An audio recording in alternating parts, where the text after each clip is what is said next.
because I have a feeling that Brock Purdy is already on that Cohn 50 off because, I mean, Brock's smart. So look, Brock didn't say this, what we're going to talk about. Brock is not involved in this. Brock is an innocent bystander, but Brett Coleman, who we all know, I mean, he's got a big YouTube channel. He started off doing film narration and breakdown, and now he's sort of transitioning into what, you know, you and I are doing, because why wouldn't you? It's a smart thing to do. So he came out with a really strong take about the 49ers yesterday. Instead of summarizing it, why don't we just listen to Brett and then give our instant reaction? Okay, there he is in suspended animation. Let's start. First things first, we're going to start with the offense. And the number one thing you need to take away is that the narrative that Brock Purdy is propped up by the Niners rather than the Niners are being propped up by Brock Purdy is ridiculous. This team, I am not even kidding, would be one of the 5 worst teams in the NFL if they did not have Brock Purdy, and it's not even close. Like, they are objectively bad. At least they were objectively bad in so many ways. And the only reason they were sort of kind of mid was because of the existence of Brock Purdy. He is not a system quarterback. He is the system. You plop a lot of starters from around the league in this offense, the way they run it. We'll get into that in a second. You put a lot of starters around the league, good starters, on this team and ask them to do the same things that Purdy was doing, they would fail. He is worth every single penny. He's the only reason all of these people still have jobs, because if you look at their draft history, there's a lot more misses than hits there. Like, this roster has been depleted so much. And the only reason it still works is because they hit on a 7th round pick a few years ago that is the glue that holds the entire franchise together. I really cannot emphasize enough how lucky they are to have him. Like, that's okay. It's bad. I can. Okay, I think I'm going to stop there. They just kind of go into male giggling, which is fun. I like a good male giggle, but let's get it serious. I mean, he made some points, some good ones. What'd you think of what he said? I think he's completely right, and this is an argument that I get into with friends of mine regularly. Is it Kyle Shanahan being a genius, or is it and propping up Brock Purdy, or is it Brock Purdy who unlocked Kyle and gave him the ability to continue to uphold the genius facade? Kyle's record pre the Brock Purdy era, with his 4 major starting quarterbacks, with Jimmy Garoppolo, he was 22-8. We all know how that ended. Get started at factormeals.com/Cohn50off and use code Cohn50off to get 50% off plus free shipping on your first box. With Nick Mullins, he was 5-11. With CJ Beathard, he was 2-10. And with Brian Hoyer, he was 0-6. So with a mediocre quarterback, we know that Kyle can win games when he has every single toy and piece around him to have a juggernaut of a roster to then go to an NFC championship or a Super Bowl and completely choke in the 4th quarter or overtime. That's beside the point here. Sure. The cause and effect of Jimmy's injury in the 2022 season and watching the complete and total unlocking of the 49ers offense when Brock Purdy... Sorry, I just wanted to match taco meat with you. We're good. Keep going.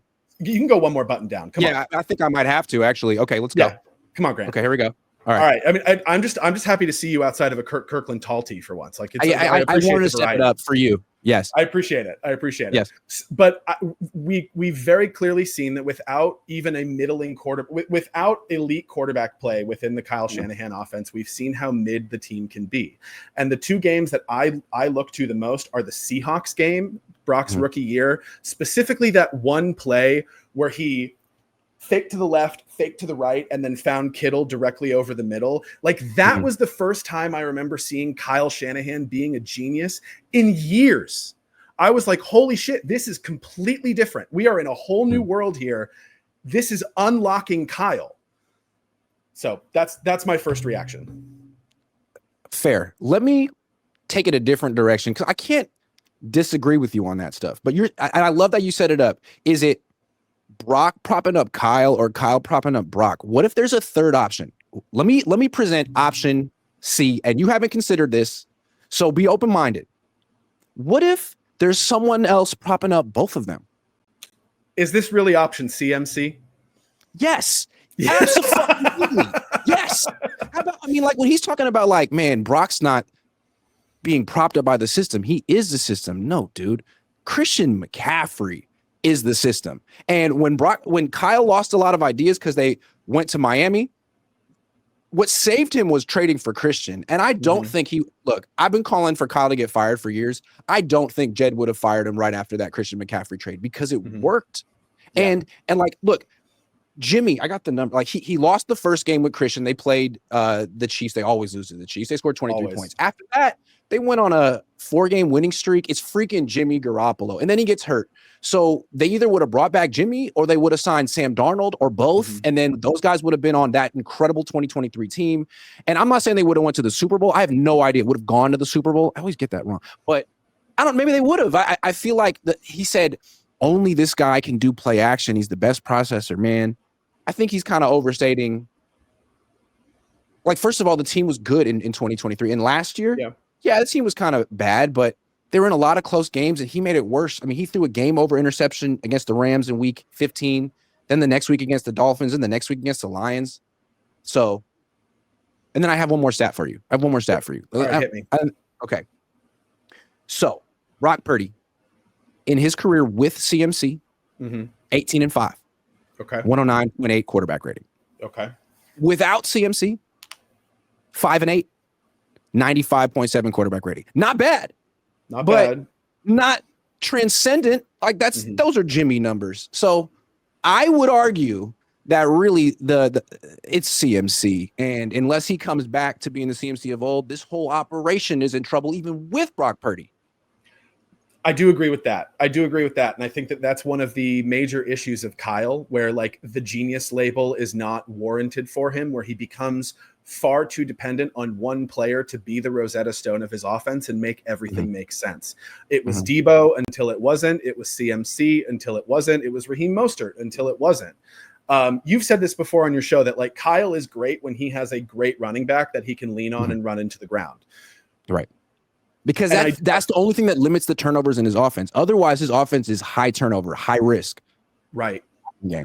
It's true. I mean, it is all that throwing over the middle. At least with Brock, we do have, you and I will disagree with this. I think Brock's deep ball is a huge asset to the 49ers. It may not be the best deep ball in the NFL, but at least it exists in this offense. At least he's willing to throw it, unlike Jimmy. Exactly. Yes. At least it exists. Yes. And that's true. In 2023, one of the most infuriating parts of that whole season for me, and something that I was screaming about to my friend Tom, who I'll call out. Tom knows every take you've ever had without ever watching your show because I've told him everything, and he hates you. So he wanted me to tell you that. Mostly because I annoy the shit out of him. But he and I were talking about Christian McCaffrey. And I was like, Kyle's going to overuse Christian, and he's going to be shit in the playoffs because they're going to give him 8,000 touches in the regular season. And they need to utilize Jordan Mason because we need the lightning and the thunder of both of them. You use Mason to just wear down defenses in the third and fourth quarter of games and break their fucking spirits. But instead, you couldn't get CMC to come off the field. And lo and behold, most important game of his entire life, he fumbles on the first drive. Yeah. Like, oh, look, the exact most predictable outcome that everybody saw except for apparently Kyle Shanahan. Yeah. Yeah. So that one more stat. Please. I'm going to give you one more stat. I'm sorry. This is for your friend Tom, who doesn't like me. So again, I said Brock was 18-5 with a 109.8 quarterback rating with CMC. Here's Jimmy with CMC. 5 games, 4-1, 110.7 quarterback rating. I posit to the good people of America that it is CMC that is propping this offense up. And without him, I don't know. I mean, if they hadn't traded for CMC in 2022, I don't know that Kyle would still have his job, because all the things that Brett Coleman brought up after that, the terrible drafting, like then that gets magnified. But I feel like CMC pretty much was the deodorant for 2 years covering that up. You know, it's interesting. And he's so handsome, man. He is so handsome. I think a lot about the parallels of the Harbaugh era 49ers and the Shanahan era 49ers. And one thing that I come back to constantly is the 2012 draft. That was when Seattle lapped the Harbaugh era 49ers because they hit on Russell Wilson, Bobby Wagner, and a bunch of other guys that were Hall of Famers in that draft. And we had AJ fucking Jenkins. who, by the way, I met at the This could be the year. It could be. I met AJ Jenkins after he got drafted by the 49ers in the Santa Clara In and Out, and I thought he was a high school kid. He was so little. Anyway, you look at those 3 drafts. He's got my size. Right? Teeny tiny. 2021, 2022, and 2023 drafts, and all of those first, second, third round misses. And you look at what the Rams did, what the Cardinals did, and what the Seahawks have done. Now, whether or not that comes to fruition or not, we don't know, but we have already seen the consequences of the 49ers missing on so many high draft picks over and over and over and over again. Like, how many problems would we have had solved last year, not including whether or not Dawan Jones was hurt last year, but if we took him instead of Jake Moody with the 99th overall pick in the 2022 draft? Like, how? Yeah. It's the same thing. It always comes down to Kyle's ego. He thinks that this guy is the key to his offense, and then they do one thing that pisses him off in practice, and then you never see him on the field ever again. Can I say one thing though? Like their draft record was abysmal in those 3 years, and like they missed on a lot of things they shouldn't have. Obviously, the Trey Lance, you're getting nothing for that, magnifies it. But they did trade like 3 picks for McCaffrey. Right, that was the best thing they did, and they should do more of that. And the funny thing about that McCaffrey trade is like that to me is the one thing you could say, man, that saved Kyle's job. And Jed, after they won the NFC Championship game against the Lions, he comes out so happy talking to the media in the press room. And he's like, Kyle didn't want to do the Christian McCaffrey trade. Kyle didn't want to do it. He thought he was like, it's negative and I stepped up and I said, okay, Kyle, if we don't get him, the Rams will. Is that what you want? And he's like, well, Kyle got kind of quiet after that. And he was so, can I say smug? He was a little smug about it. So I wonder if internally, if the Yorks feel like, man, we saved your freaking job, we paid for Christian, and now you need to show that you're really a good coach. Because we like Brock and we like Christian, and we don't know about you, man. It's been a long time. Let's hope so. Yeah. Let's hope so. Let's hope that they are putting the fire under Kyle's ass. I get into this argument all the time. Is Kyle a good head coach or not? Kyle is a good coach, period.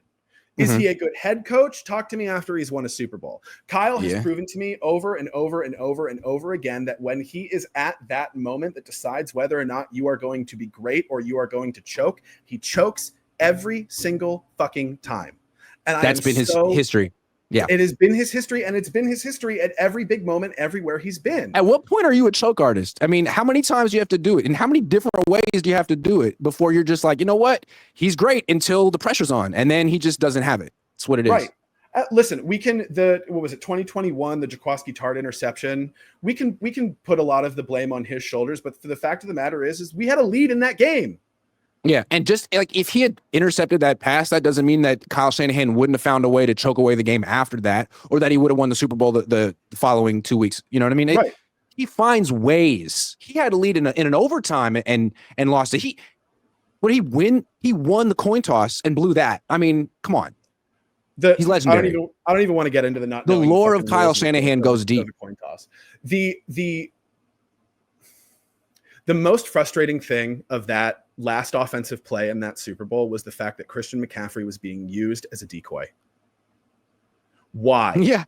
Why? That was the worst play. It's like they called something they'd never, ever run. That play, they'd never run that play before. No. It was dumb. Maybe you run it on first down, like a play action decoy McCaffrey. Like, no, this is third down, man. They're going to blitz. You got to do something quick. Anyway, I want to move on. It's like the episode of South Park when they were talking about smug and everyone was smelling their own farts and just loving the smell. Like that's how I feel like Kyle turns into Santa Clara. That's what I feel like Kyle turns into in the fourth quarter of do or die games. I think there is something about, look, you're from the Bay Area. I'm from the Bay Area. We do really, feel ourselves when we think we have a tendency to feel like we're cutting edge. Because it's Silicon Valley and Bill Walsh was here. Anytime there's a successful anything, it's like, oh, are we the smartest up and coming organization in the world? Are we the center of everything? Are we better than you? I think so. Yeah. And that's sort of the attitude of the fans and the organization. For a Super Bowl. Yeah. We're still living off of accomplishments from 30 years ago. Harold McAllister says out in Germany right now, still trying to catch you live. They would be bad because of the whole Trey Lance saga. They destroyed the future with one trade. Another thing. So here's my point about to rebut Coleman saying that Brock Purdy's the system. Man, even Trey Lance put up okay numbers. His quarterback rating on the Niners was 85. He was 2-2. And he never played a game with Christian McCaffrey. And he's terrible. Mm-hmm. He's non-functional. And he was like decent enough. His numbers, like even Nick Mullins, his numbers were like decent enough. I think that is why I would say that the system props up every quarterback to a degree. It also leads to a lot of picks. But I think the biggest difference, though, that I could feel it watching the games was when Purdy took over, Kyle had a level of confidence in him that we've never seen him have in a quarterback before, which is where I do think Purdy should get credit since Matt Ryan, right? Yes. And Matt Ryan won an MVP. Like I was expecting the Tommy John surgery got in the way of this, but I was really excited to see Purdy's second year in Shanahan's system, because that was the big thing. Ryan was middling to good his first year with Shanahan, and then the second year was when he won the MVP and went to the Super Bowl. And I am excited this year to see what Purdy looks like after a full offseason with no rehab and no recovering from the trauma and depression of losing a Super Bowl in overtime. Yeah, absolutely. No excuses. Long off season. You're refreshed. Dangerous Dave's Jeeping Trips. I can't say that. Says, G, love the show. Thanks for your continuous help. Love you too, man. Thank you. Appreciate you, Dangerous Dave.